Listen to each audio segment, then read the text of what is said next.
and women of the West. I'm Joe. With me here are Patrick and Dan. Hello and greetings. Hey, everybody. And yeah, so for those watching on Brothers Arda, this is another one of our Hobbit podcasts with Pat. And we're going to basically just get into analyzing the book and whatnot because it's glorious. And Patrick is one of the best Substackers over on Substack who writes about the Lord of the Rings, the Hobbit, and I think a little bit of the Silmarillion. And so his newsletter is really the one you want to go to for Lord of the Rings stuff. As for those on Substack, yeah, you guys know Patrick. He's the best, and in terms of Lord of the Rings stuff, it doesn't get better. And that's high praise. It's very high praise. Nope. It's the truth. As for us, Brothers Grin, we're just a bunch of schmucks who wandered into the studio. But all right. So last time we discussed kind of Thorin's company, and I think a good chunk of the book. But this time, how about we discuss Bilbo's growth as a hero? Because he really, like, what people forget about with this book is just how much character development he gets. Because he's just a fat middle-aged guy at the beginning. He's a schlub. And he goes from schlub to Chad just like that. To quote one of Dan's songs. Yeah. From zero to hero. Yeah. Like in that Hercules movie. But thoughts on it? Because I think Bilbo is one of your favorites, isn't he? Yeah, for sure. I mean, what is this story about, if not growth? I mean, Bilbo, he grows immensely. Like, when we first meet him, to your point, yes, he's a well-respected middle-aged hobbit, lives in a nice house. He's well-mannered and quiet. And most importantly, by Hobbit standards, he's predictable. That's kind of the core of Hobbits, right? They value comfort, routine, tradition. And so he's existing in this like simple and quaint life where he farms and mingles with neighbors and smokes his pipe and eats food, and he likes to go to bed early, and that's ideal for most hobbits. So when dwarves show up at his door with Gandalf and he's made aware of this perilous, dangerous journey that, some way, somehow he's being asked to be part of it. His response is one of fear, and he's anxious, and then he has this emotional outburst. In particular, when he, about dying and whatnot, that's where he has that outburst. But he also has a moment very briefly where it's like, oh, you're Gandalf. You used to do, with all these wonderful, terrible adventures. He's repressed. And it's so overwhelming for him. Just in this one night, he's made aware of this mission, and all these dwarves are in his home. And Gandalf sparks this, I think it's a very simple, like, blue spell. And then Bilbo hides under the table and he screams repeatedly, struck by lightning, struck by lightning. And you almost get the sense that the dwarves are just kind of looking at each other, like side-eyeing each other. They're confused and maybe even angry toward Gandalf, like, dude, this is supposed to be our burglar. Like he at some point is going to be the most important piece of the team, and we have this guy. And I guess to finally get into your question of growth, as I was thinking through this question, I've identified 8 different moments where we really see 8, where we really see Bilbo's growth. The first one is the following morning. He wakes up late, the house is empty, all the dwarves have gone. And he has this moment where he can either, forget everything he's been told and just continue and stay back and live this simple life, or he can leave the Shire and join with the dwarves. And so he does choose that. It's the book references his Took lineage quite a bit, where he's kind of built in such a way that as much as his like pure Hobbit blood does desire the quiet, uneventful life, the other part of his blood is saying, it's time for an adventure. Let's go do this. And so I think leaving the Shire to go join the party, which is his answer to their mission. That's kind of moment number one. And then the second moment of growth would be when he outwits the trolls, which granted Gandalf is the one who really saves them, but Bilbo kind of helps the conversation, stall out after he makes it a point to try to rescue the dwarves who've been tied up in bags. Third moment of growth, I would say, is when he meets Gollum and he partakes in his game where they're sharing riddles. Especially, I think the kind of paramount growth moment here is when he chooses not to kill Gollum, which 9 people out of 10 would choose otherwise. Yeah. Moment 4 would be when he rescues the dwarves from the Mirkwood spiders. I believe this is where he makes his first kill with Sting. He kills a spider all by himself. Moment 5 would be when he frees the dwarves from Thranduil's dungeon. And this is kind of the moment where Bilbo grows in their eyes, I would say most significantly, especially for Thorin. Number 6 would be when Bilbo sneaks into Smaug's lair all by himself. He steals a cup and then he steals the Arkenstone, and he's like face to face with the most ferocious beast he will ever see in his entire life. Certainly a moment of growth. Number 7 would be when he kind of like secretly brokers that deal with Bard, and he gives him the Arkenstone to be potential trade leverage.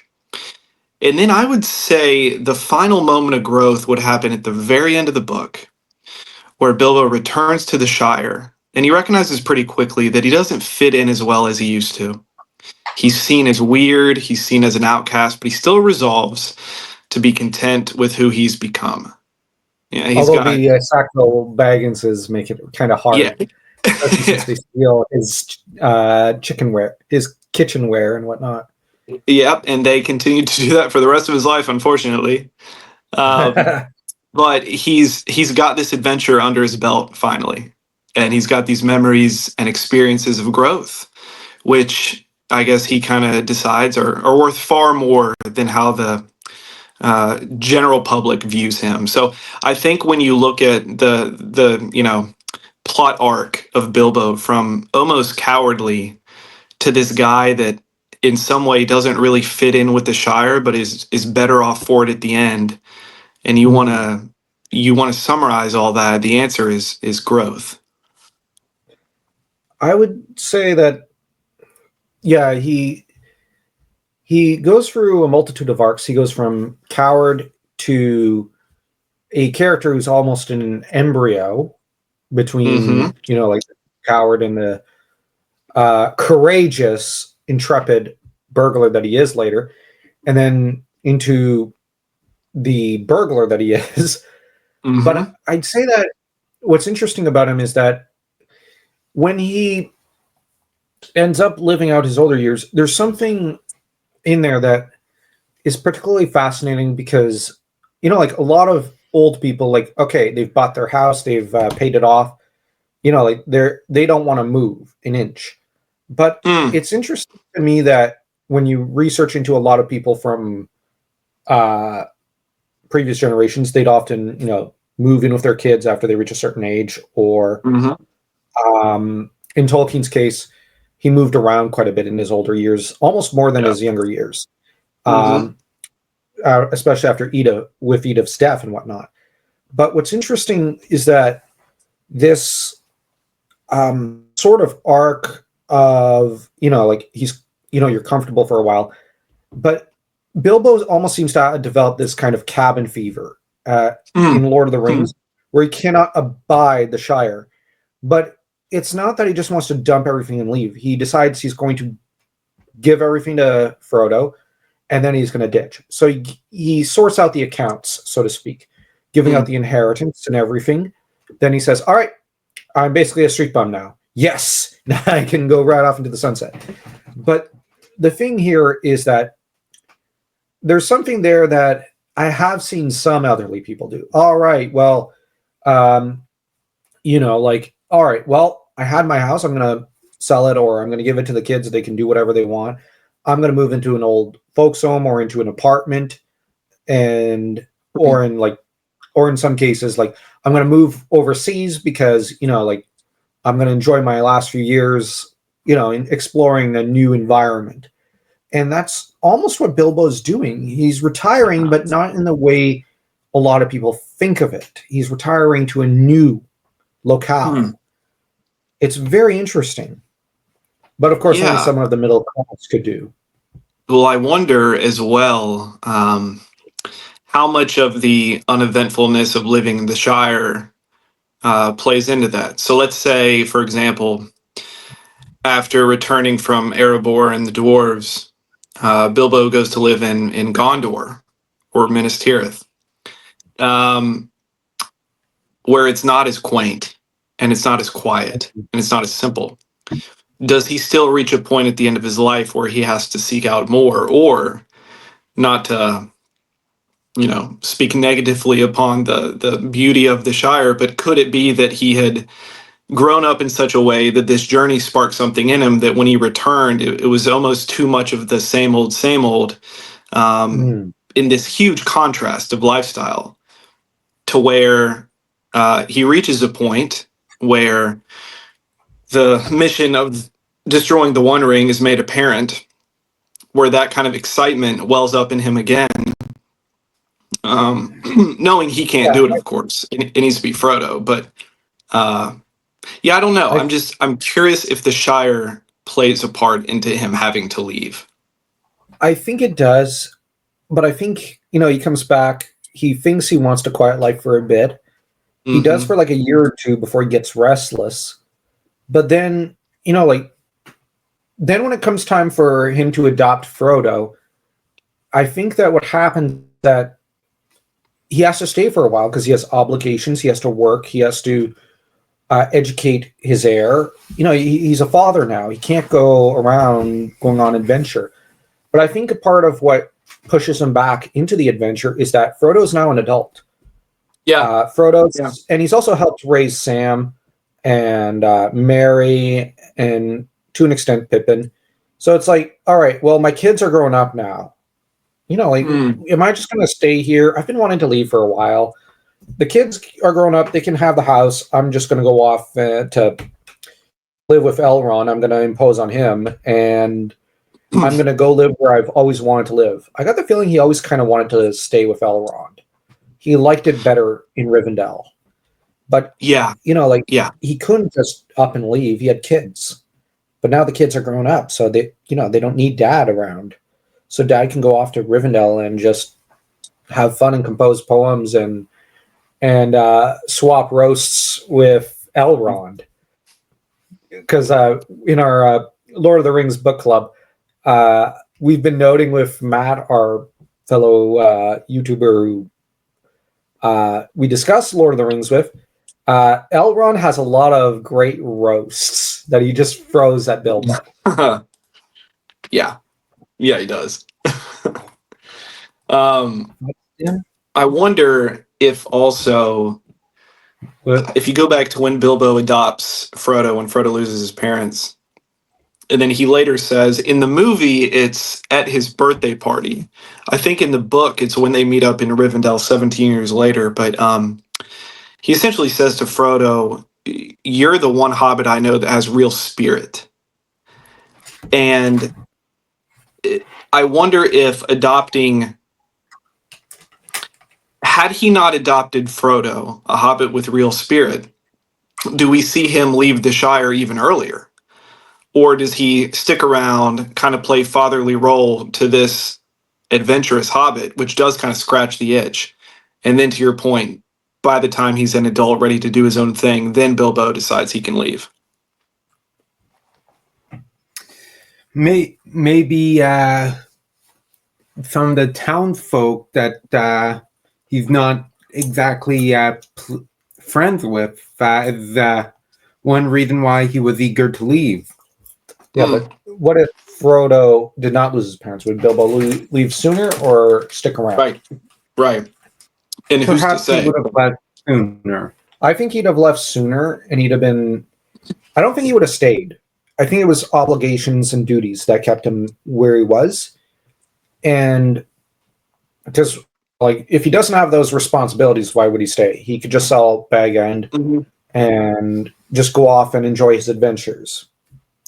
But the trouble is, he's got to stick around. He's got a kid.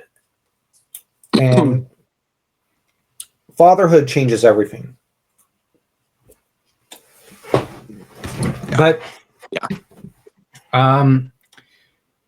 now as for the Battle of the Five Armies, what are your thoughts on this battle? Like, I wanted to kind of get your opinion on, for example, why did Thorin charge? Like, it's basically a suicide charge. Why even bother charging when he could just withstand a siege? Yeah. Yeah, okay. So the Battle of Five Armies, which kind of happens almost out of nowhere. There's this little buildup, and then boom, it just it just kind of happens. Right? So you've got dwarves, men, elves, and then goblins and wargs, right? That's the five.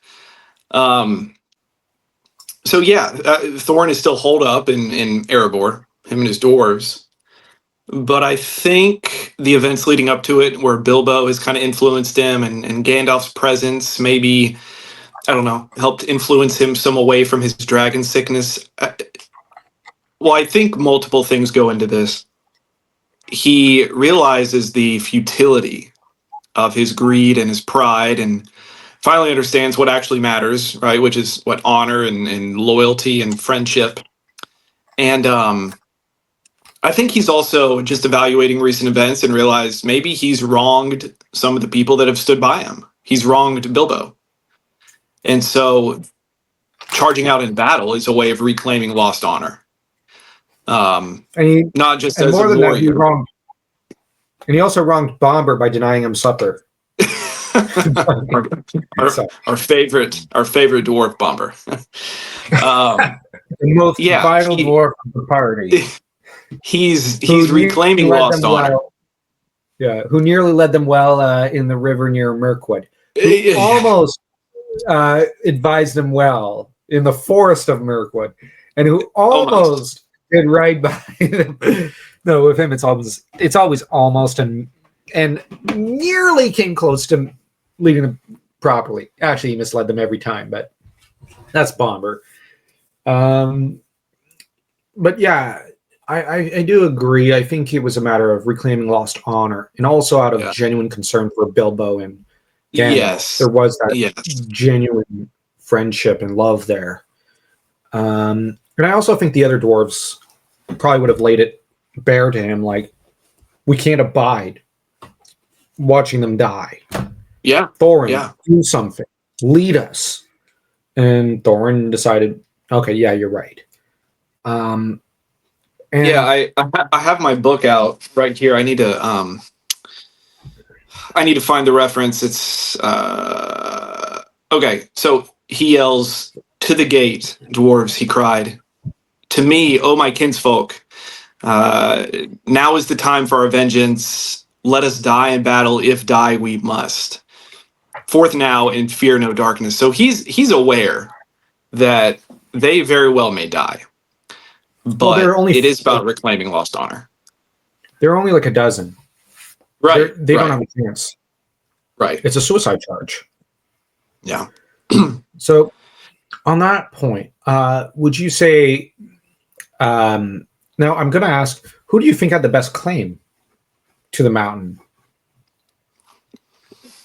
That's the one we can probably debate the longest. Let me add let me add one little point to that last question. Okay. There's a lot of talk about the greatness of his father Thrain in the book. And so Thorin is acutely aware of like the importance of legacy. And how he can make his mark. And unfortunately his mark at this point is just greed and strife between allies. So I think ultimately it was a moment of clarity where he looks at the bigger picture and realizes charging out of the battle is the right thing to do presently. It's also the right thing to do as people think of me for years and centuries to come.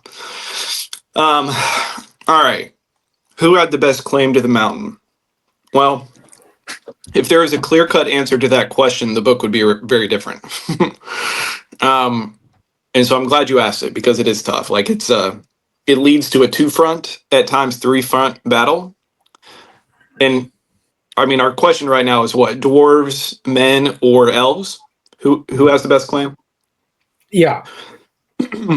So I think if we're just looking at the Hobbit book, I don't think we see enough to make a strong case for the elves. Some of that is just No. kind of personal opinion. But I think it really comes down to dwarves and men. And the answer is both. The answer is both. But it's both because of how the circumstances played out with Smaug. So the dwarves returned to their mountain to claim their treasure. And that's their inheritance that had been wrongfully, murderously stolen from them, no one else, by a dragon.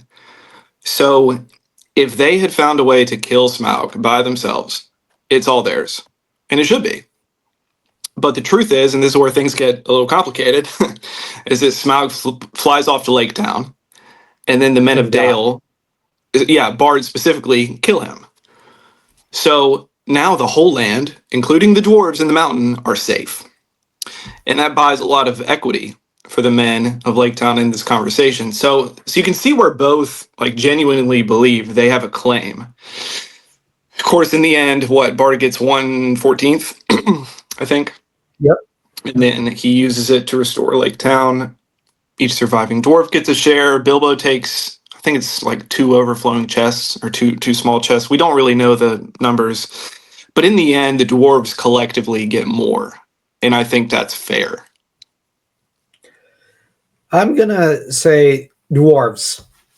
Yeah. Yeah. Yeah, just the men should have gotten nothing. Okay. I think the men are entitled to the fields outside the mountain because it was theirs. The Dale is theirs by right. But everything in the mountain is rightfully the dwarves. And this is where, in hindsight, I kind of think that Bard had legitimate reason to say, well, I don't think the dwarves are alive. Somebody's got to claim the mountain. We need that money to rebuild the town and rebuild the kingdom. Guess it's ours now. Now, where it got a little messy was in, well, if you don't come out, we'll kill you. Yeah, okay. You start to go, well, hold on, bucko. Like, the dwarves do have a claim. Now, yes, it was Bard's dart that killed Smaug. But on the other hand, if we just go by like right of succession and whatnot, it doesn't belong to Thorin. That being said, by right of conquest, you can argue Dale should get everything. But the thing is, like I said, I side more with the dwarves. But on the other hand, when it comes down to it, the fields should be that of the men. Like, should belong to the men of the Dale, but because what are they going to do with the mountain interior? Right. They're probably not going to live in there. That's for the dwarves. So, yeah, like, it's one of those things where a middle ground should have been reached, but Thorin was too stubborn. Yeah. Yeah, I mean, I'm with you. I think majority stake, well, I guess I'm not with you in that case, because I do think the men should deserve some part of the treasure, but if I were to kind of parse out my own rule as to who got what, yeah, I think I would have landed somewhere on like between 1/10 and 1/20th going to the men, and they got 1/14th, so I'm happy with it. Yeah, it's a generous deal. And look, he didn't just kill a couple orcs. He killed a dragon. He killed Smaug. Yeah. You should get something to it. Has that? If that doesn't happen, I'm not sure if the dwarves have a future treasure to even see. So you got to give them something. Yeah. When I say the dwarves should get it, I mean there should be some magnanimity with that. You know what I mean? Because they did make promises to the men of the Dale. So, like, while I think they should get everything in the mountain, they should parse out like 1/20th or something, or 1/14th, Yep. in order, because it's something they kind of promised. There was a strong implication we'll share. Well, the minute you make that promise or that social contract, you're bound to it. It's like I don't really like the Cobra Kai series because I found they just rushed too many storylines. But Yeah. there was one point that the character Johnny Lawrence makes, and that's that. Well, it's because he makes a deal with a mall owner, and he says we had a handshake agreement, and the other guy breaks it like there's no tomorrow. But Johnny takes the attitude you can't just break those, and this is why, like, I'm not going to get into politics, but a lot of Canadians, especially Quebecois, are so offended by politicians. It's just our politicians have a habit of breaking the social contract and the handshake agreement, Yeah. like it's going out of style. So, people get offended by that because they just go, now hold on, you can't just break this agreement we've had for how many centuries? Like, come on, you're not allowed to do that. But that's where, like, Thorne kind of made that handshake agreement. So he's bound to give something to the men. But in terms of who gets what, he gets everything, but he should honor the deal and give a good chunk out because there's that agreement. But by right, it's his, but all the land outside belongs to the men of the Dale. But everything inside belongs to the dwarves. But he must give something because, and I'd even say because the men of the Dale killed Smaug, not Thorin like he promised, you kind of have to give extra for compensation. Well, and also because of charity as well. Like Lake Town got wrecked. Yeah, so that's what I meant by compensation. Yeah. Like totally just pay for the reconstruction and even make it better than before. Yeah. Like the trouble is Thorin just was consumed by his dragon sickness and just thought, mine gold. Like Radcliffe in the Pocahontas Disney movie. Which is not how you really run a country, I guess. Yeah. So what did you make of of Thranduil's growth? So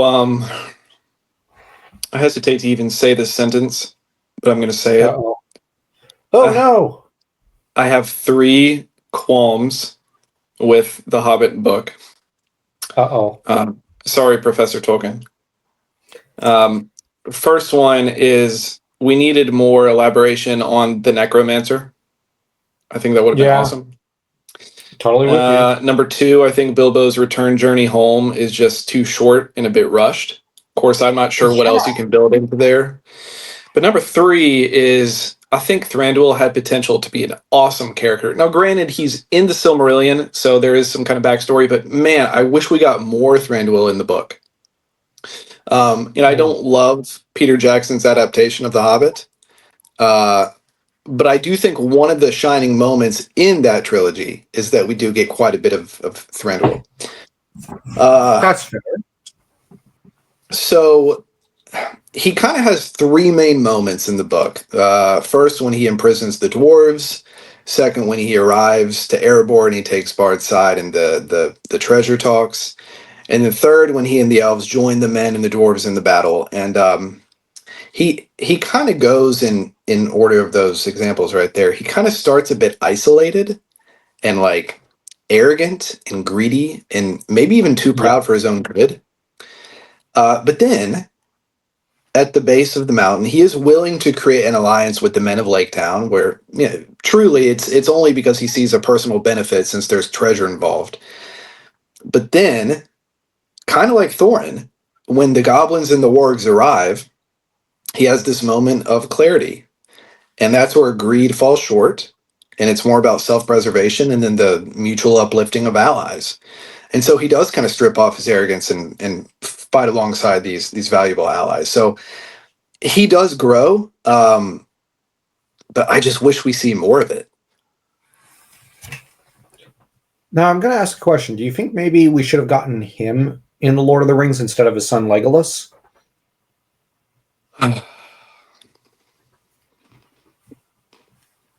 Hmm.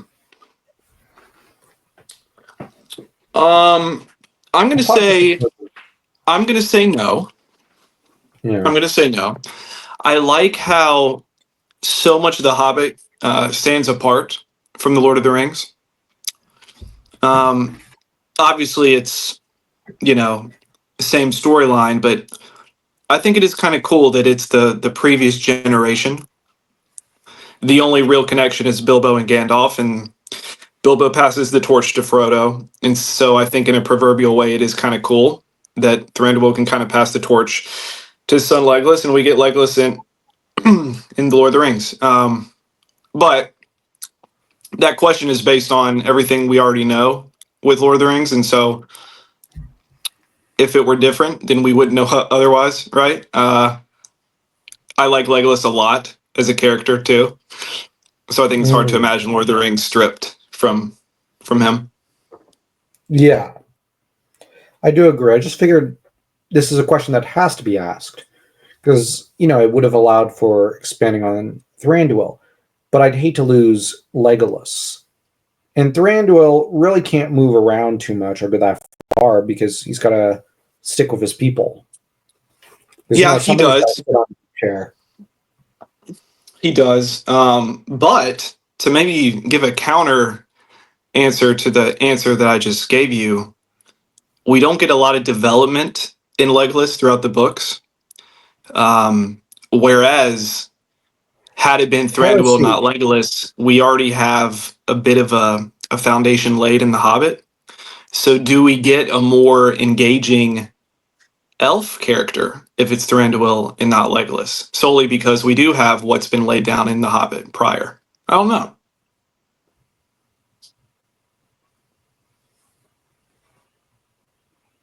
Hmm. All right. So, um, what would be your no? Okay. What would be if you could change? Like,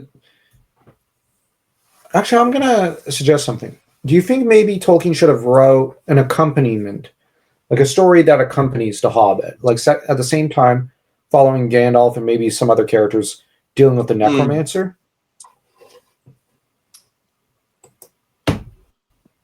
Um,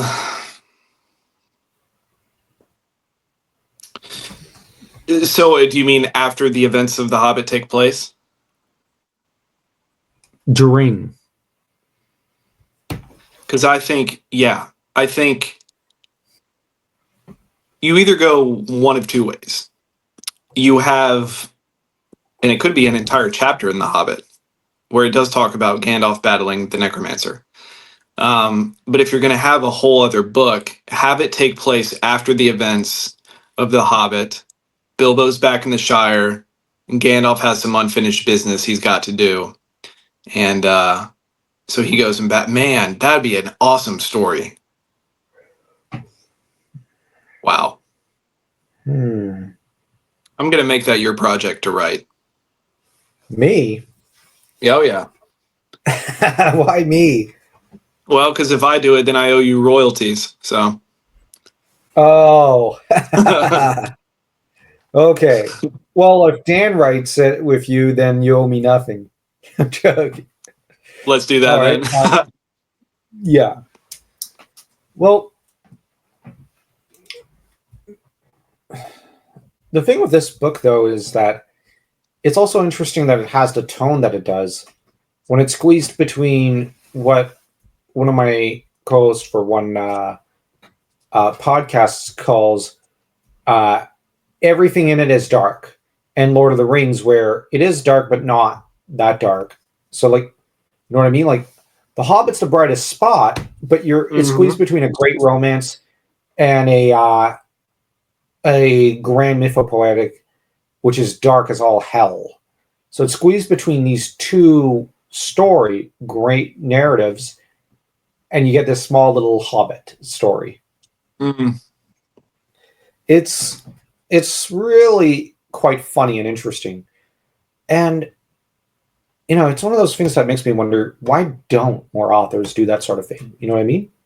These little interludes. Yeah, I mean, obviously, the answer, at least part of the answer we know for that, is because the original audience is his children. Which, when he began writing The Hobbit in 1930, they were 1 or maybe even younger than 1, and then 6, 10, and 13, I think, was the oldest. So that's going to set the stage for its tone, which is why it's so unique. And so maybe, why don't more authors do it? Well, let's have more authors write books to their kids first, and then see how it goes. Yeah, fair. When you write for your own kids, it's a totally different experience, and you're doing something very different than if you're writing for someone else's kids or something. Yeah, and had he wanted to make a legendarium out of The Hobbit, I mean, his original intent was to just keep it as a standalone book, and then it grew into this entire universe.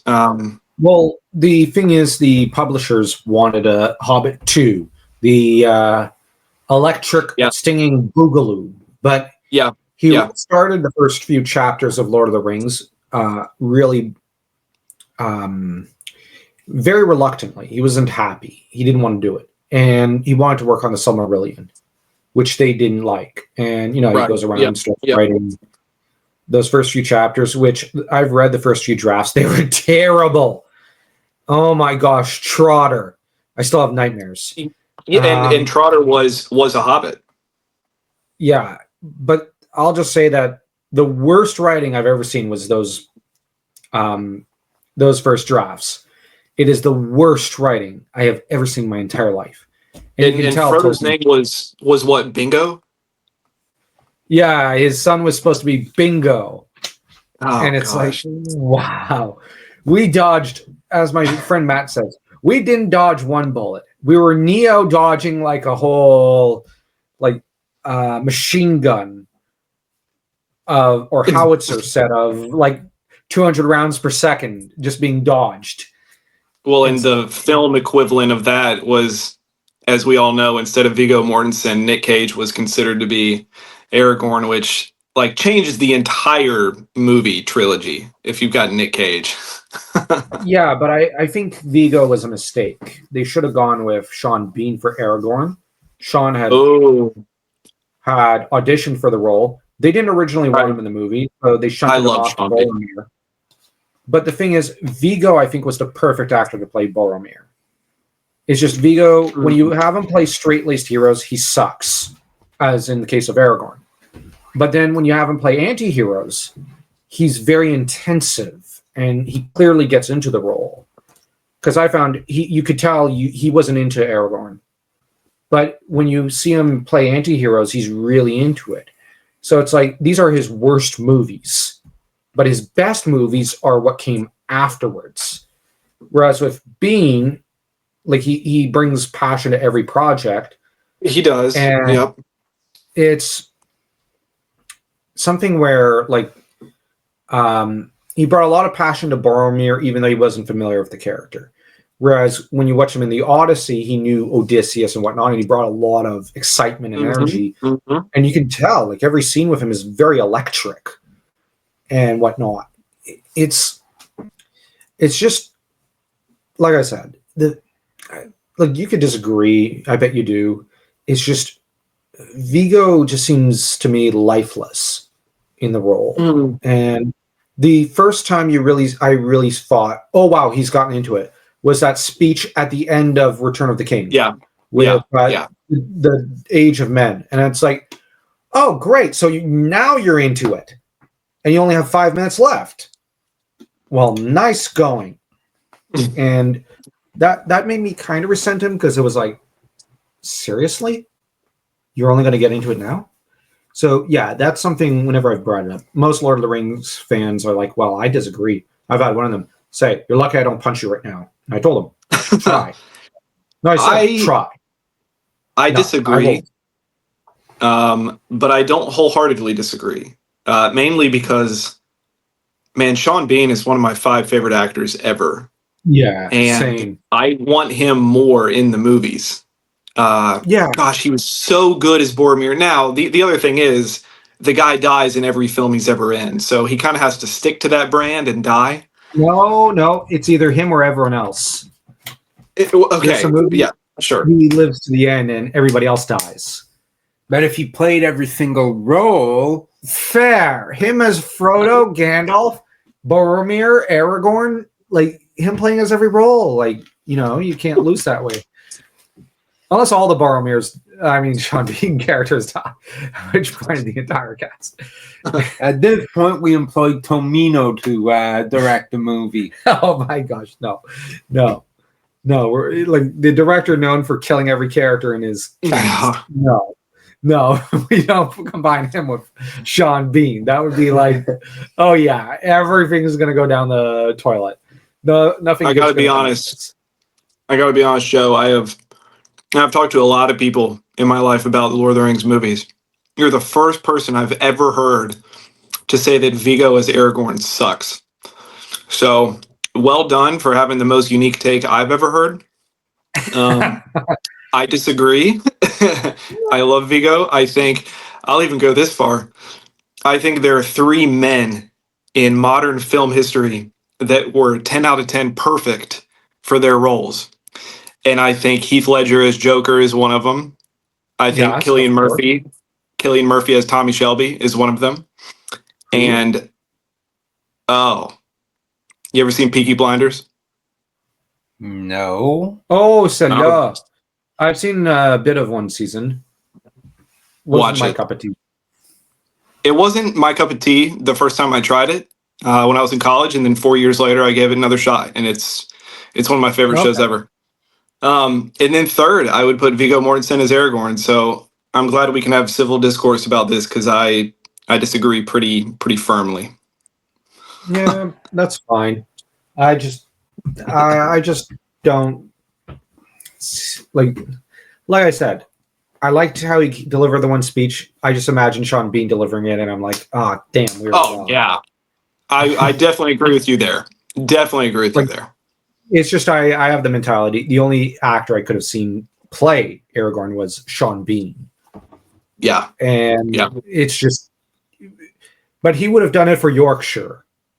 That one commercial. Do it for Yorkshire. For Yorkshire. Yeah. All Englishmen should have his accent. It's the fact awesome. that they're, actually, I wish all Americans had his accent. I wish I had that accent. It's great. It's great. It's great in it. But yeah, so the thing with The Hobbit is that it occupies such a unique place. And it's interesting that the first few chapters of Lord of the Rings seems to, I don't know about you, Dan, but seems to feel more like The Hobbit. It does. Yes. It does. But it's when we leave the Shire that suddenly we're in new territory. I remember you really being startled, because the past year it's been your first time reading this, and I suppose it's because initially bridging from if you read The Hobbit first, it bridges into Lord of the Rings a lot more very seamlessly. Exactly. Yeah. And you're kind of you're going with one feel. Even like I'll argue even the Tom Bombadil stuff feels like Lord of the Rings. It's like you're in, not Lord of the Rings, but The Hobbit. You're like in The Hobbit still. It's when they get to breed. Whimsical. Yeah. It's when you're in Bree. It's when you get to Bree that you start to go, oh my gosh, they're not in Kansas or in Oxford anymore. They're they're over in the killing fields in France rather than in Oxford. And boy, that's where, it really two very different novels. And I appreciate that so much about the writing, because we know just in hearing their conversations, um, you know, Sam, Frodo, Merry, Pippin, like they are anxious and they're scared and they're confused.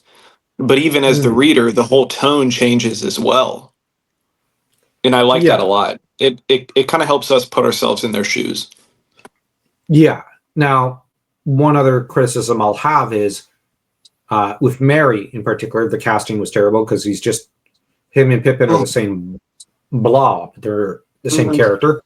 When Merry's supposed to be experienced, seasoned, and grizzled, I almost think they should have cast someone like Hugh Jackman or someone with some weight and with some gravity about him and some acting talent, and who might, project some seriousness, because Merry's a very serious character in the book.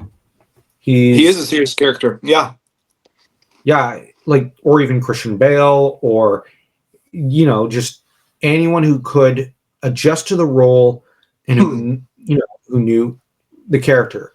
But as I said before, I think Peter Jackson was the wrong person to direct these movies.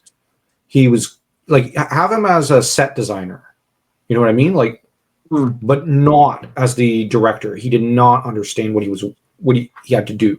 And yeah, I despise the movies, but it's just, like I said, Merry should never have been depicted the way he was. Yeah, I think one of the beautiful things about the movies, though, is that aside from Sean Astin, the Hobbits were fairly unknown actors.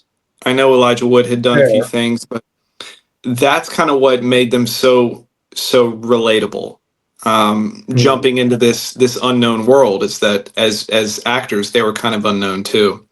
So I do kind of push back on Hugh Jackman. I wonder if Tom Hiddleston would have been a good Merry. No, I'm trying to think of ages of actors. So that would be, I mean, you're going back 24 years right now. So who right now is in their 50s that maybe wouldn't dominate the screen, where people say oh, I know that actor, but also has a level of kind of seriousness to him. I'm not sure. Not sure either. Let me see. It might sound odd. Maybe someone like Ewan McGregor. Oh, he's great. He was fairly unknown at the time. I know he was doing Star Wars, but maybe someone like him, because he was young at the time, seriously talented. Anyone who's seen episodes 1 through 3 cannot criticize him. The man had acting chops. It's just a shame most of his acting career since Star Wars has been kind of trash. Yeah. But he should maybe swap agents with Pedro Pascal and just have Ewan McGregor appear in everything instead. That would redeem so many movies that Hollywood is making. Yeah, I mean, it's either Pedro Pascal or Chalamet right now. So that's all we get with actors. Yeah. Well, there is I'm joking. Wait, hold up. The actor who did Ted Mosby in How I Met Your Mother, he would have been at the right age. Yeah. Oh gosh, what is his name? Yeah, I forget. He was Josh really Radnor. good. Josh Radnor. He could do some good accents. So maybe him out of all the American actors out there for maybe Mary or something. Yeah. Or him. Well, it's either him or Cameron Diaz or something. I don't know. It's with her, it's just, I just have the opinion, stick her in every role. She has the legs for him. Or she had them. Now she's she's older. It's these age unfortunately comes for everyone. Um, time is fleeting after all. Oh. But yeah. But anyways, that's about all the time Dan and I have for today. That's about all the time I have too. Yeah, we'll have to do this again, except maybe follow Lord of the Rings. Yeah, I mean, as you all saw on my Substack, we just wrapped up the read-through journey of the Fellowship of the Ring 3 weeks ago, so that's still pretty Cool. fresh. Yeah, we could unpack that. I also want to start a read-through journey of the Two Towers later this summer, maybe July. And so, one, I was going to ask you all if you wanted to take part in writing a chapter recap, kind of bounce ideas off each other. But at the very least, yes, we can definitely hop on another podcast and talk about one of the Lord of the Rings books. I don't mind doing a chapter recap. That'd be interesting. Okay. Specifically at the start of the Two Towers, or getting into the chapters of Theoden, because those are my favorites. I love Theoden and Aragorn. But yeah, well, I have dibs on the Boromir death, so sorry. Okay, then I'll take Theoden. Okay. Okay. Boromir has one of the best deaths. That or the funeral. His funeral is just oof. Yeah. That's a heart-wrenching scene. Aragorn really owns that. Actually, that's another complaint I have of the Peter Jackson movie. Is why didn't the characters break into song? Yeah. Oh, yeah. I know. We get it from Aragorn at the wedding. We get it from Éowyn in the extended scene in the Two Towers when they're burying Theodred. Gosh, is that it? I would have liked to see Aragorn sing about Luthien. Oh, he does. He does. And have Sam sing about Gil-galad. Just have those in the movie, like just and I know, like, I know some people who have said that would have been a little hard for like the mass audience to get into. Well, I don't care. I don't care. Mass either. audience can go mass themselves to. Let's just have, because this is really a musical novel. Like it is. Yes, it is. In the same way ancient literature was. Characters broke into song back then. Why don't then again? I'm so well. You know me. I'm at this point pretty musically and poetically obsessed. All my stories are starting to have more and more poems and songs in them. But yeah, we'll stop here and we'll just encourage everyone to check out the Ring Lords. That is to say, Patrick Lawrence's magnificent Substack, and hopefully we'll tune back in a few weeks and kind of recap in podcast form, maybe just one part of the Fellowship, then and move our way steadily through there, beat by beat and character by character. Totally do that.